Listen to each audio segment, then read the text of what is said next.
நம்ம தமிழ்நாட்டுக்கு புதுசாக எஸ்இடிசி வால்வோ பஸ்ஸை மக்கள் பயன்பாட்டுக்கு கொண்டு வந்திருக்காங்க. 10 ரூட்டில் வந்து ஆப்ரேட் பண்ணுறாங்க. அதில் ஒரு ரூட்டான சென்னை டு திருப்பூர் பஸ்ஸில் தான் நான் ரீசெண்டாக ட்ராவல் பண்ணியிருந்தேன்.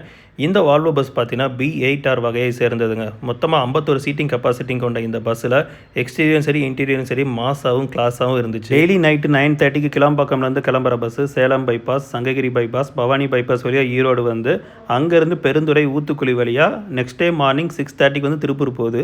இந்த வால்வோ பஸ்ஸில் ட்ராவல் பண்ணுறது கப்பலில் மிதக்கிற மாதிரி தான் இருந்துச்சு. எங்கேயுமே ஜர்க் இல்லாமல் நல்லா ஸ்மூத்தாக இருந்துச்சு. டிக்கெட் நான் ஆன்லைனில் புக் பண்ணதுனால 845, டேரெக்டாக கண்டக்டர் எடுத்துக்கிட்டா 800 ரூபா. ரிவர்ஸ் டேரக்ஷனில் நைட்டு 8:45க்கு திருப்பூரில் கிளம்புற பஸ் அடுத்த நாள் காலையில் 6:30க்கு கிளம்பாக்கம் போகுது. திருப்பூர் ஓல்டு பஸ் ஸ்டாண்டு தான் பிக்கப்பும் ட்ராப்பும் இருக்குது. Kovilvazhi bus stand, new bus stand வராது. இந்த பஸ்ஸை பற்றி மேலும் தெரிஞ்சுக்கணும்னா யூடியூப்பில் ஃபுல் வீடியோ அப்லோட் பண்ணியிருக்கேன். யூடியூப்பில் பார்க்குறீங்கன்னா கீழே ரிலேட்டட் வீடியோ கொடுக்குறேன், செக் பண்ணி பாருங்கள். இன்ஸ்டாவில் பார்க்குறீங்கன்னா பயோவில் கொடுத்துருப்பேன். இந்த வால்வோ பஸ் பற்றின உங்களோட ஃபீட்பேக்கை வந்து கமெண்ட்டில் சொல்லுங்கள். திருப்பூரில் இருக்கிற உங்கள் ஃப்ரெண்ட்ஸ் அண்ட் ஃபேமிலிஸ்க்கு இந்த வீடியோவை ஷேர் பண்ணிடுங்க.